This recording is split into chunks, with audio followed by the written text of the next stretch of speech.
The Sharks get absolutely demolished, suffocated. It was a tough night, guys.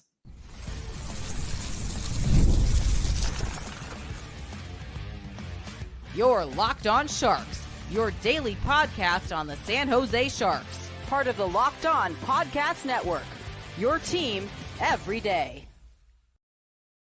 Hello, welcome to Locked On Sharks, the premier hockey podcast covering your favorite team in the Bay Area. My name is JD Young, caretaker at the Reef, also the co-host of Locked On NHL.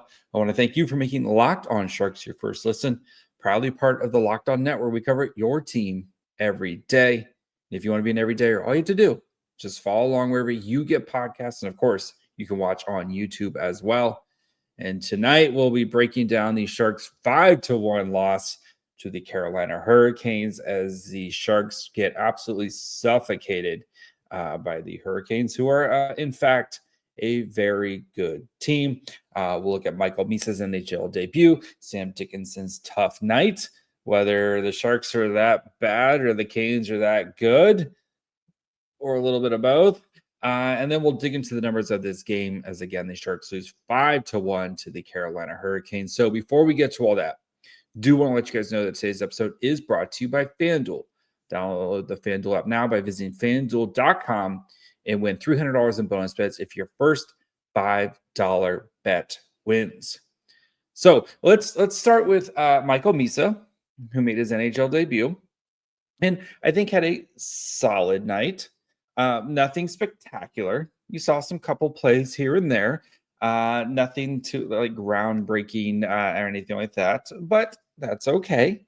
So for Michael Misa, he played about 15 minutes tonight, which I was, a little over 15 minutes. So that was over what I had projected. I was in the kind of 14-minute range for him, but I thought Misa handled himself when given the opportunity. You saw the way they utilized him, right, on the power play too, where he had a couple, had some good opportunities there, especially on 5-on-5. Mostly trying to give him positive situations, as positive as you can be in this game against the Hurricanes. But you saw some nice plays from him. He set up Orlov with a beautiful play early in the game. Orlov had a really clean shot there and just wasn't able to convert there. I thought he made some nice plays along the board to kind of get the puck going and transition. Like you saw some subtle plays from Michael Misa tonight, but definitely wasn't like a play driver or anything like that. And I think, again, as an 18-year-old playing in his first NHL game against this Carolina Hurricanes team, you like trying to keep expectations realistic here.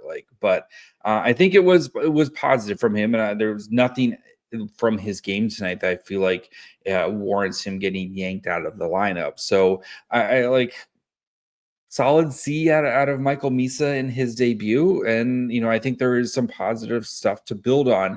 I do, I think Kurashev and Dellandrea were okay line mates tonight. You do wonder if they try to maybe give him a little bit more scoring threat there, or maybe you just kind of chalk it up tonight to the Carolina Hurricanes, who, again, pretty good hockey team. So, but it's hard to judge. Like, I'm not trying to be mean or anything like that, but it's hard to take away a lot from Misa's performance, just because the whole team struggled tonight, right? And we're gonna get into that more, but the Sharks just struggled to generate much offense, and especially the second half of this game, where the Carolina Hurricanes really just put the clamps down on the San Jose Sharks. And but overall, though, I think Misa showed some flashes. He had a really nice trailing play where he was the third guy with Kurashev and Dellandrea, and Kurashev tried to pass over to Dellandrea. So Kurashev was the first guy, Dellandrea was the second, and then Misa was the third. And Kurashev passed it over to Dellandrea. And I feel like if Kurashev had waited like half a second longer for Misa to get in that position, Misa could have had a really golden opportunity there to score his first NHL goal. So you did see the smarts of him being in the right place. I thought he did a good job of trying to support defensively, getting down low.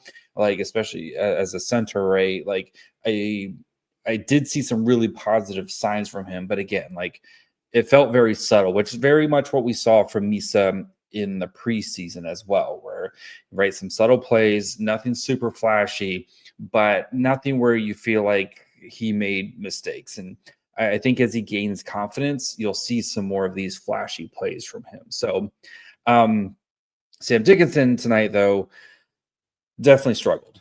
And again, like we have to be realistic with Sam Dickinson and his play and stuff. Like he's going to struggle this year. That is 100%. He is going to struggle this year as a guy making the jump from the OHL to the NHL, right? And like it's not the skating, it's not the strength, like it's just playing at the NHL level. So, and you saw tonight with some of the decision making. And if you've listened to Locked On Sharks and you've listened to me talk about Sam Dickinson at any point, the thing I always say, right, is Sam Dickinson, the thing he needs to work on the most is processing at a quicker speed. And you saw it tonight with just some of the decisions that Sam Dickinson made, where he put himself in a bad situation and, definitely was the reason some of these goals happened tonight against the Hurricanes. And granted, playing the Hurricanes, who their big thing, right, is they are going to pressure the entire time. You saw it, right? The Hurricanes were up 5-1 with like 2.5 minutes left, and they're still just pressure on the San Jose Sharks. Even with the score up 5-1, that is their entire game.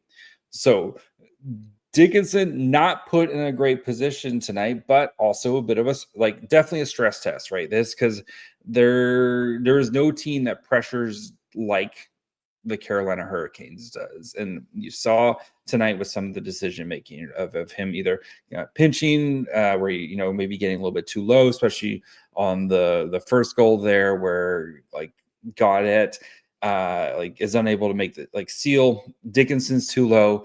He doesn't kind of get back enough. Skinner also doesn't get back, and you see Dickinson. You see what he's trying to do. When he's trying to get the puck to Nedeljkovic in the crease instead of just get it out, right? Just whatever you can, just chuck it as hard as you can out of the crease, whatever it takes to get it out of there, right?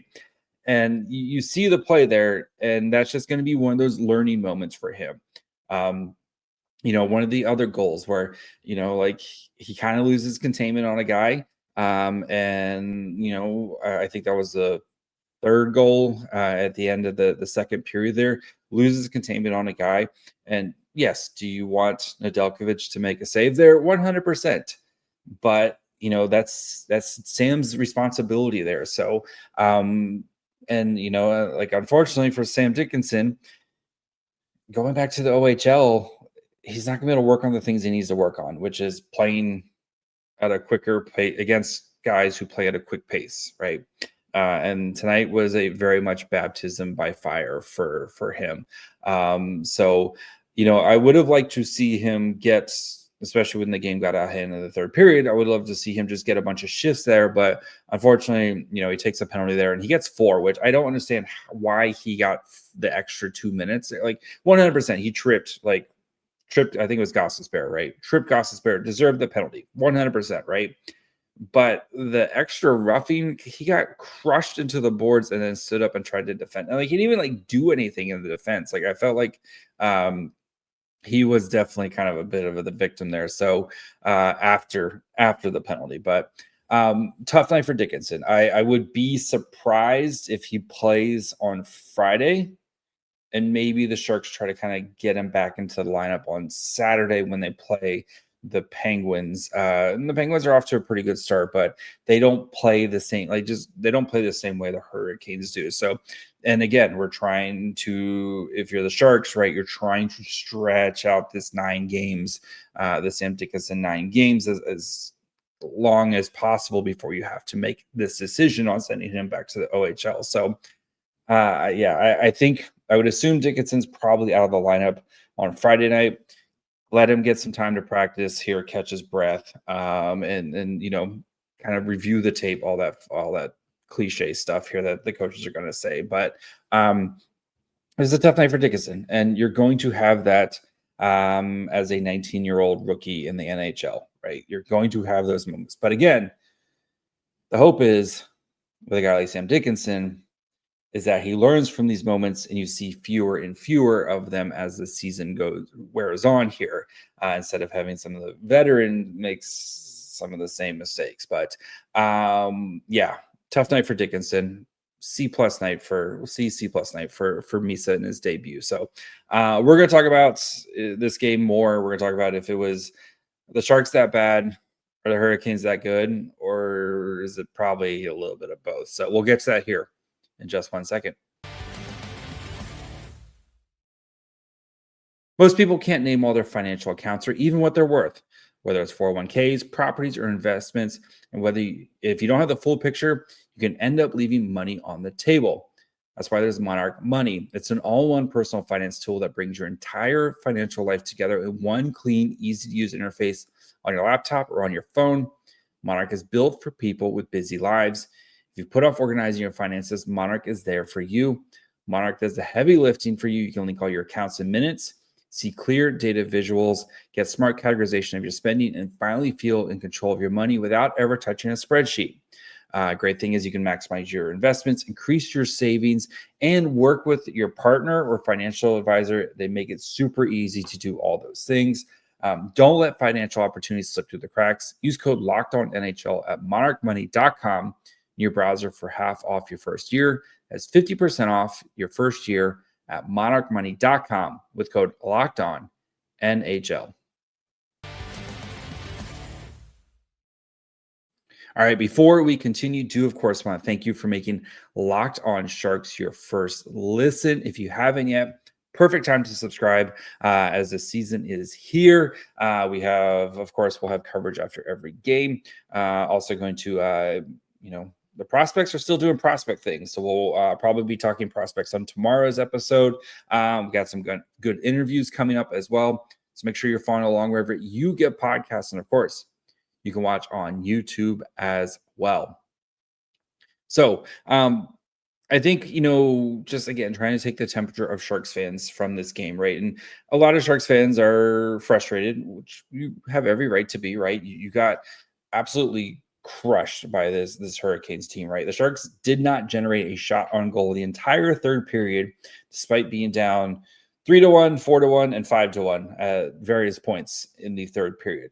Right? Did not generate a shot on goal, even with a power play. Did not generate a shot on goal in the third period there, which is not great. Last time I checked, you do need to get shots on goal to score goals, typically. So, are the Sharks this bad? Or the Hurricanes this good? Or yes? Well, no. Maybe. So I think this is just a terrible matchup. One, right? Like the Hurricanes are an excellent team. Like this team is very well put together, right? And they have a very clear identity of what they want to be. And they get that from their head coach, Rod Brindamore, right? And we talked about it a little bit in the first segment, but like this team attacks all the time. They're going to pressure you, and they feel like that they can pressure you to the point that you're going to make mistakes. And that's what the Sharks did tonight, right? Like how often did the defense, they just could not get pucks going up the ice, right? Because of the forecheck from the Hurricanes. And anytime the Sharks player, there was like had the puck for a split second, there was somebody on him. And you saw this on the power plays early on. Like the Sharks could not generate anything on the power plays because of the Hurricanes' pressure. Just an inability for them to get clean ice going. So yes, the Hurricanes are one of the best teams in the NHL. They're my pick from the Eastern Conference. If you listen to me on other they are my pick from the Eastern Conference to represent to go to the Stanley Cup. I do have them losing to the Colorado Avalanche, but this is a very well put together team. They put their young players in positions to succeed because they have strong veterans around them. They have a strong identity. And it puts a team like the Sharks, who are trying to figure out their identity, who have a lot of young pieces, and the veterans that they do have here are new faces that are trying to gel and figure things out. So while I think the San Jose Sharks are a bad team right now, I don't want people to overreact to this loss, because you are, again, you just the Sharks face one of the best teams in the NHL, and I think this team is just an extremely bad matchup, especially this early in the season, right? And I don't want to make any rash judgments on the team, the coaching, whatever it is, until we get like a bigger sample size, right? Of what this team could be. And I know people are already like Gav McKenna, and this team's going to go winless in October and stuff like that. Like, I just think this was a really tough matchup for the Sharks, and especially, like I said, especially this early in the season. And I'm curious to see, like, yes, do you want your team to get a shot on goal in the third period?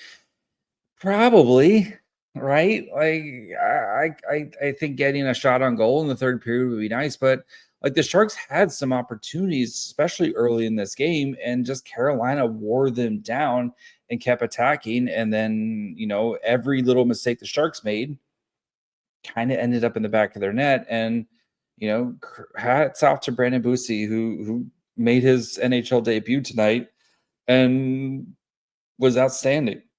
Like, he was outstanding tonight. The Sharks had plenty of prime opportunity.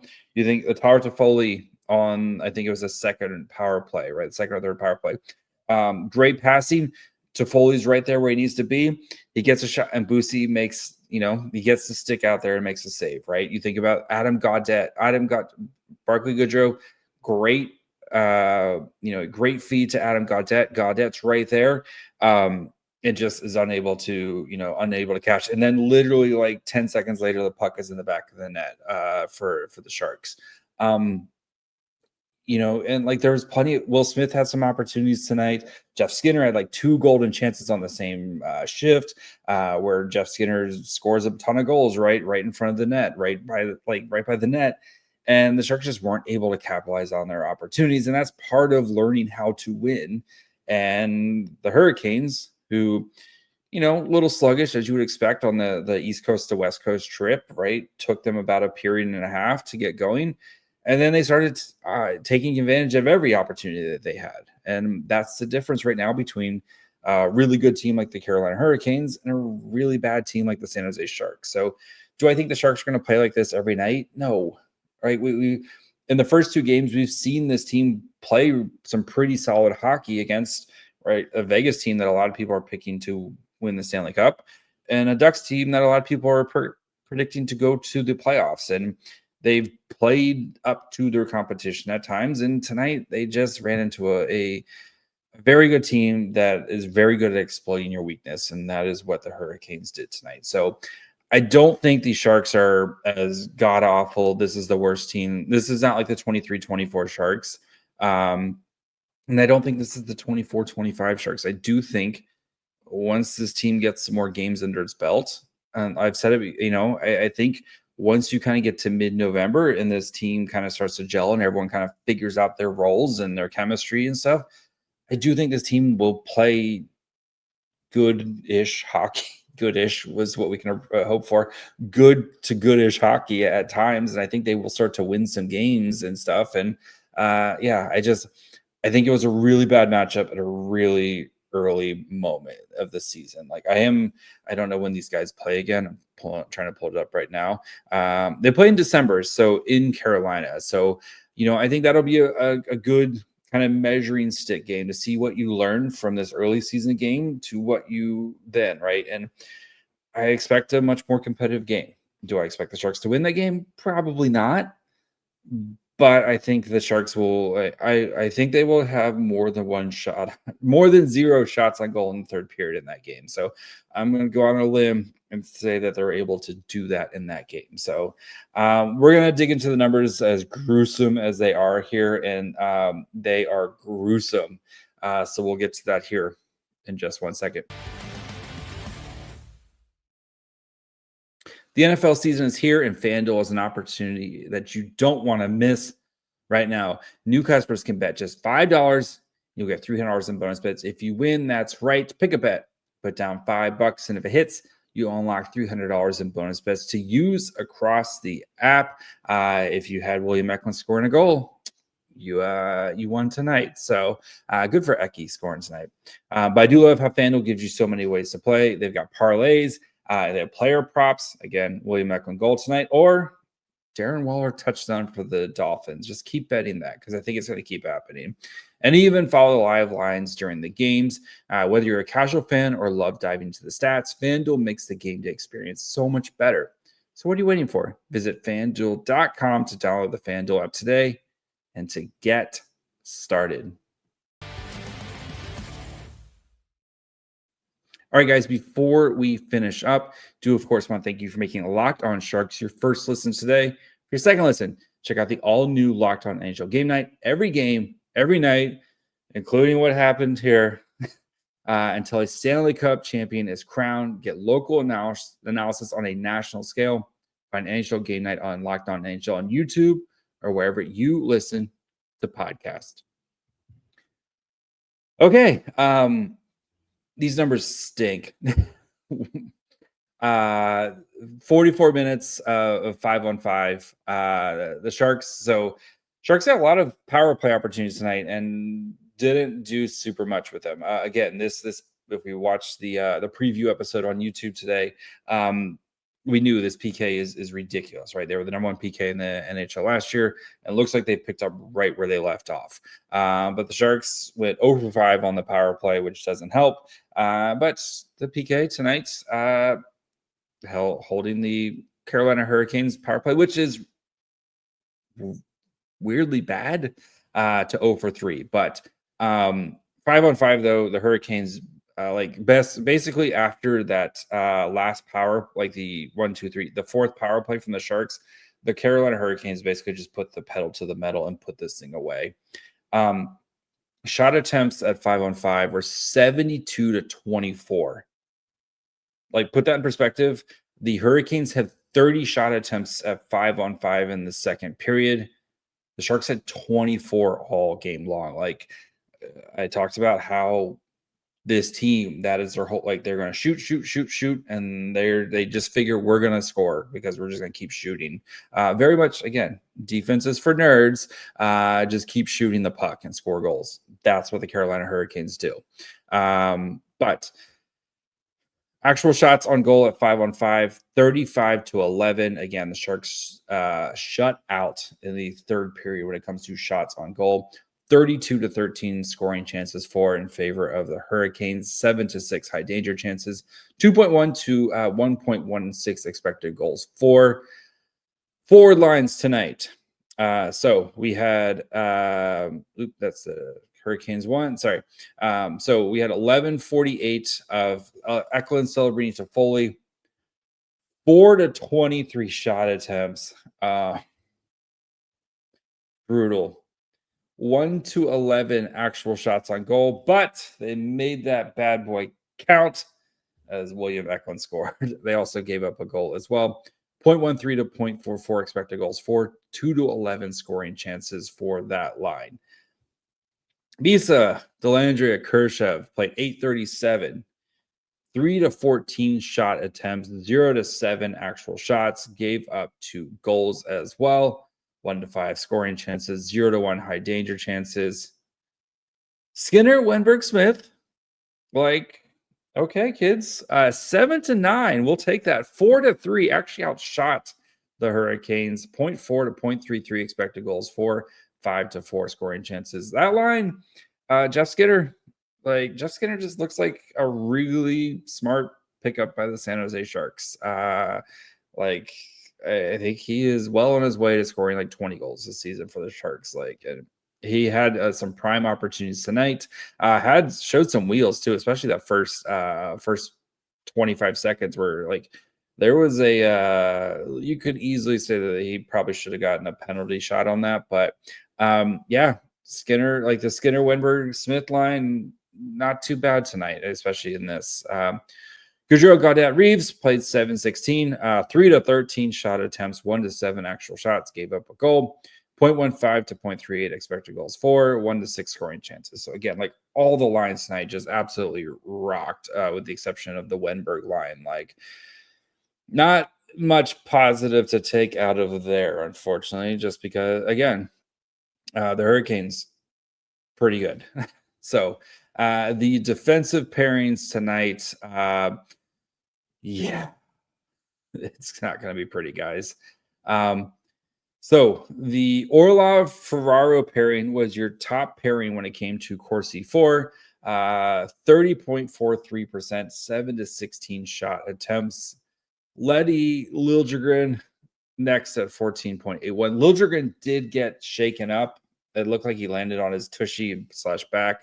Looked like a little, yeah, we'll see. Liljegren's a tough dude, but just something to keep an eye on here. So, but yeah, 4 to 23 shot attempts. And then the Klingberg Dickinson line, 2 shot attempts, 415 allows, 11.76, just an absolute beat down by the Carolina Hurricanes. So, as for Nedeljkovic, faced a butt ton of shots.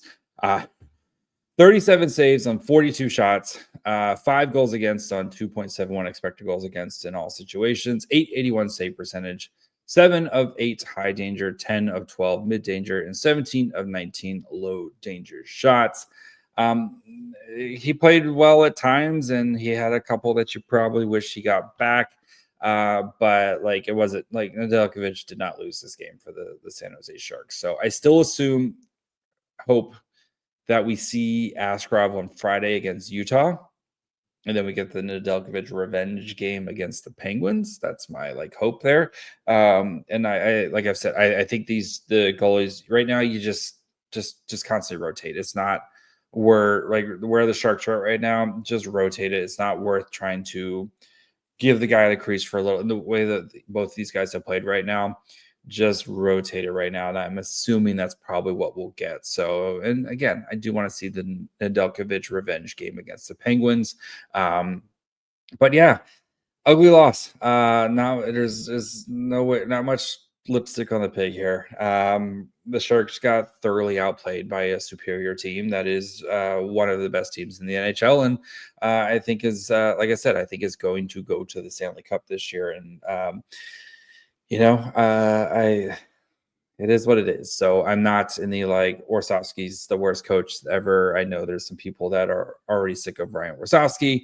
I don't think what if Colin Graf and Muka Madulin run the lineup tonight, I don't think it makes much of a difference. Anyway, it's just right now it's how does this team progress, right? And how does this team look in 2 weeks? How does this team look in 4 weeks? How does this team look, by the time we hit Thanksgiving and stuff like that?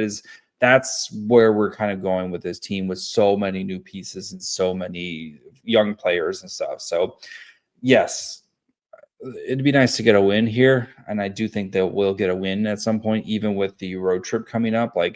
Yes, they're going to the East Coast, but the Rangers have been horrible at home, and the Islanders are a team that's also struggling. They're going to get a win here. I would be shocked if they go 0 for October again. But that's slow starts are what you would expect with a team with a lot of new pieces here. So not the end of the world, right? They can only go up, hopefully. So yeah, we'll be back tomorrow. Like I said, we'll probably talk some prospects unless something crazy happens. So there's been some Sharks prospects off to good starts. So we'll discuss some of those guys. So make sure you follow along wherever you get podcasts, and of course, you can watch on YouTube as well. Follow the show on Twitter, Facebook, Instagram, and on TikTok at Locked On Sharks. Follow me on Twitter and Blue Sky at My Fry Hole. Till tomorrow. Bye, friends.